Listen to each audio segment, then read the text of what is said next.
That's right. The Supreme Court has officially overturned Roe v. Wade. And look, I know we expected it because the decision was leaked back in May, but that doesn't make it any better. You know, it's kind of like when, as a kid, you were acting up in the grocery store and your mom would tell you, "Oh, I'm going to whip your ass when we get home." Yeah, you weren't like, "Oh, sweet, I'm glad she told me first. That'll soften the blow." Because in some ways, it almost made it worse, right? We got to dread the day, and now that day is here. And honestly, it's kind of surreal. For 50 years, women in America have had a constitutional right to an abortion. And now, just like that, the Supreme Court has decided that it's finished. And by the way, the Constitution didn't change, right? Nicolas Cage didn't find a lost passage inside of a pyramid somewhere. The only thing that changed is that Donald Trump, of all people, managed to appoint 3 pro-life justices to the Supreme Court. Judges who, by the way, went on and on in their confirmation hearings about how much they respect the important precedent of Roe versus Wade. And we all knew they were full of shit too, huh? Because, I mean, that's the same line you use whenever you book an Airbnb. "I would never throw a party." Party? Am I even saying that right? Party? By the way, there's a hot tub in this house, yeah? It seems like the only people on the planet who didn't realize what was happening were Joe Manchin and Susan Collins, who now say that they were tricked. Tricked, I tell you, by these judges. And by the way, why does Susan Collins never get tricked into improving healthcare or solving climate change, huh? Yeah, she's never like, "Oh, damn it, I accidentally canceled student loan debt. Get it together, Susan." And if the overturning wasn't bad enough, Justice QAnon himself, Clarence Thomas, wrote that he wants the court to reconsider the right to gay marriage, gay sex, and contraception. Yeah, imagine that. This dude is so extreme. He's talking about banning rights I didn't even realize could be banned. He's going to be reading the newspaper like, "Justice Thomas wants to ban the right to engage in nipple play?" What? Like at some point, you're not even a judge anymore. You're just a cock block in a fancy robe. That's all you are. You're hating on everybody else. And by the way, the one ruling Clarence Thomas doesn't want to overturn, and all the others that he mentioned, is the right to interracial marriage. Yeah, which is a coincidence because he happens to be in an interracial marriage. Yeah, I guess apparently if something affects Clarence Thomas personally, he's okay with it. Makes me think if we could just somehow get him impregnated by like a gay man, all of our problems would be solved. And by the way, that's just a joke. I know there's some right-wing pundit who's going to be like, "Is Trevor Noah threatening to sodomize and impregnate a Supreme Court justice? Is that what he's doing? There are people standing outside his house right now with a penis. Is that what he's doing?" No, it's a joke. Calm down. Now, despite the Supreme Court ruling to overturn Roe v. Wade, that doesn't mean people in America want abortion outlawed. And the reaction to Friday's ruling showed just how out of step the Supreme Court actually is. From Los Angeles to Cleveland and Huntsville, Alabama. Americans took to the streets nationwide over the weekend. The protests largely peaceful. Gatherings once again outside the justice's D.C. area homes Friday and stretching from coast to coast today. Thousands of pro-abortion rights activists jammed New York City traffic for hours, others blocking a Los Angeles freeway. This decision is an outrage. This decision is absolutely terrifying, but more than anything, it just makes me angry. Yeah, that's right. From New York to New Mexico, millions around the country are furious, and rightfully so. Because women in America just lost control over their own bodies. Which, I don't care who you are, is a horrifying thing to be faced with. I mean, Rudy Giuliani called the cops because someone touched his back without permission. Imagine if someone forced him to give birth, huh?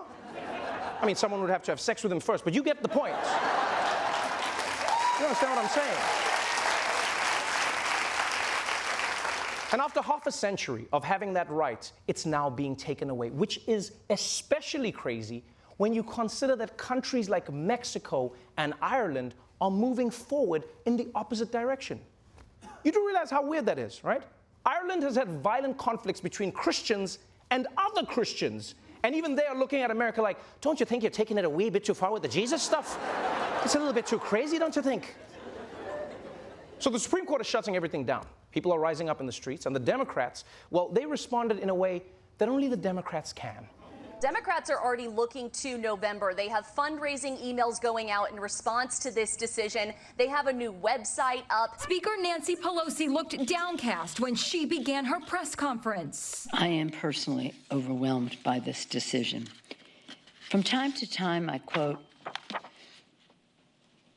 this poem. I have no other country, even though my land is burning. Michigan Congressman Andy Levin tweeted a photo of himself in a yoga pose, saying, quote, "In a moment of intense anger, I turn inward. Let us release toxicity."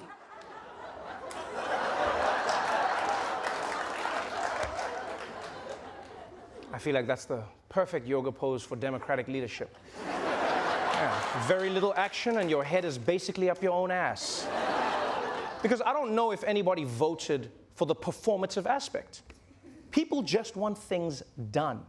Right? No one cares about kente cloths or singing on the Capitol steps, and especially not poetry. Right? I feel like any moment now, Chuck Schumer's going to throw in a fake pregnant belly and just take a knee in the Capitol, be like, "We are all pregnant now, and we're standing together." Why do Democrats do this? Why do they do this? Not once have I seen Mitch McConnell come out and sing a song about how overwhelmed he is. He just gets things done. He never comes out like, "Oh, nobody knows the trouble I've seen." No. Every time he used his power to make a new rule, in fact, that presidents can't appoint judges if it's an election year and they're black. "Well, I didn't make him black, that was his dad." In fact, watching the Democrats' response and knowing that they had multiple opportunities to get ahead of this, it made me think maybe voters should change things up. You know, maybe you should do a new thing in America. Instead of fundraising emails, maybe you should do fund rewarding emails, right? Yeah, make the Democrats show you what they've done and then you donate to their cause. Instead of them being like, "Donate, we'll do something," and then they don't. What are they doing? It's the same reason. It's the same reason I don't pay my barber before he does the job. Yeah, he'll get his money after I see what he does with my hairline. I'm not making that mistake again. And now, please, don't get me wrong. Don't get me wrong. I'm not saying the Democrats are doing nothing in response to this ruling. The Biden administration has said that it would fight any attempt to restrict access to abortion pills, regardless of state laws, and they'll protect people who travel out of state to get a legal abortion. Plus, the Senate Judiciary Committee says that they're going to hold a hearing next month to explore its options. Yeah. Yeah, so they're coming through with both too little and too late. Very nice, very nice. The full range. Oh, and in case you're wondering what Republican lawmakers think of telling women what they should do with their own bodies, well, they're celebrating the win of small government over the people. Cheers from anti-abortion rights advocates, some celebrating the decision they've been working toward for decades. We are the post-Roe generation! Over the weekend, President Trump took a victory lap on his conservative court appointments at a rally with Republican House member Mary Miller, who made these controversial comments. I want to thank you for the historic victory for life in the Supreme Court yesterday. A Utah state legislator is under fire for her remarks defending Utah's new abortion ban. And my response is, I do trust women enough to control when they allow a man to ejaculate. So inside of them, and to control that intake of semen. I'm sorry. Did she say women should control their intake of semen? How? By turning the little tap that's on the top of the penis? Is like turning that? Ah, that's enough. I don't want to get too pregnant. Ah! That other woman with Trump, that was even worse. She literally thanked Trump for saving white life. And to be fair, she later said that she misspoke and meant to say right to life. But, okay, here's the thing. Even if she misspoke, she still just kept on talking without fixing it. It's like she heard herself call it a victory for white life and thought, yeah, that sounds like something I would say. Yeah, let's stick with that. What's even worse is that the Trump supporters applauded her. Right? Even if we give her the benefit of the doubt, the reaction from the crowd is pretty telling, right? I mean, it's one thing for a person to accidentally rip a fart in an elevator, but it's way worse if everyone else in the elevator goes, "Oh yeah, that's the good stuff." Yeah, we like that. We like that a lot. So yeah, pro-lifers are feeling pretty good right now. But if you think that Roe being dead is the end of the story, and you think the right-wingers are just going to take their Bibles and go home, think again. Because they're saying that this is just the beginning. Some emboldened House Republicans want to take this one step further by pushing legislation to ban abortion at 15 weeks nationwide. We know that former Vice President Mike Pence, who wants to run for president, supports a nationwide ban on abortion. Another big question is over the abortion pill, as it's called. Some states may want to target that medication. In the states that ban abortion, it is illegal to get those pills from a doctor. And some states are trying to go further and also ban receiving the pills by mail from a state where they're legal. Yeah, you see, conservative extremists aren't going to stop fighting just because they got Roe overturned. They just won a huge victory. Why would they quit now? When a team scores a touchdown, they don't just walk off the field congratulating each other, you know? I mean, the New York Jets do, but the rest of the teams, they keep trying to run up the score. And that's what these people have their sights set on. Because first it was no late-term abortions. Oh, okay, fine, seems reasonable. Then it was no abortion after 23 weeks, then 15 weeks, then 6, now 0. What's next? Well, they're just going to make tiny little handcuffs to arrest every sperm that didn't fertilize an egg? Is that what it'll be? Now, maybe next time you'll think twice before ending up in a sock instead of a vagina, huh? And I know many people around the country feel infuriated, depressed, and like there's no hope. But there is. There really is. First of all, there are many organizations, grassroots organizations on the ground who have already been helping women who couldn't get an abortion because they lived in some of these most extreme states. So you can donate to them or you can volunteer. And as for the Democrats in power, there is something you can actually do. Yeah, here, I actually wrote you a poem. Roses are red, violets are blue. The people voted, so how about doing your job in passing laws to codify contraception, marriage equality, and all the other rights the Supreme Court has basically threatened to take away? And so are you.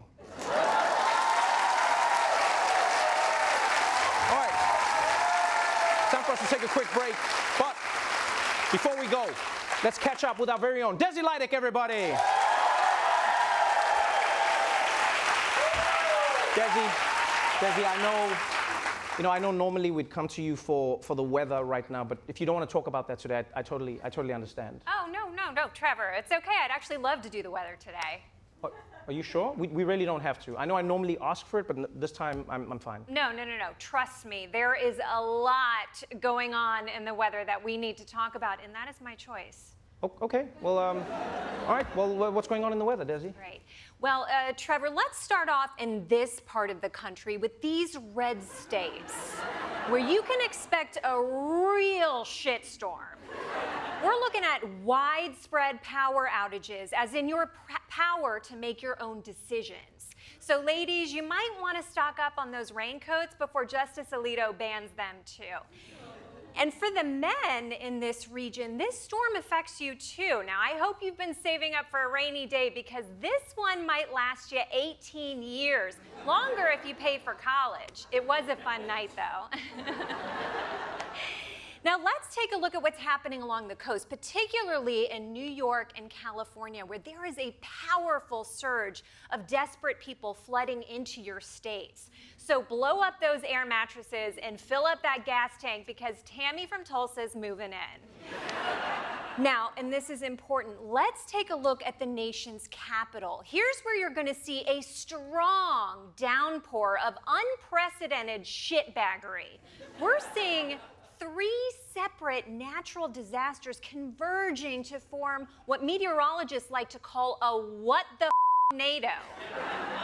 Now first, let's talk about Congress, which is experiencing a severe drought of leadership. Very, very dry conditions. Now over at the White House, they've been experiencing some very high winds, just completely blowing it.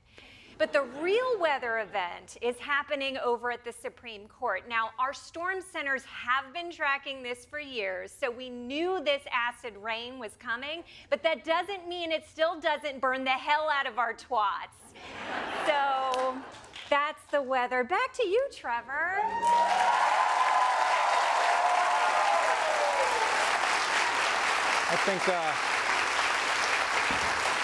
Thank you very much, Desi. But clearly that wasn't about the weather. No, it wasn't. Sam Alito and anyone else who tells a woman what to do with their own body. Desi like everyone.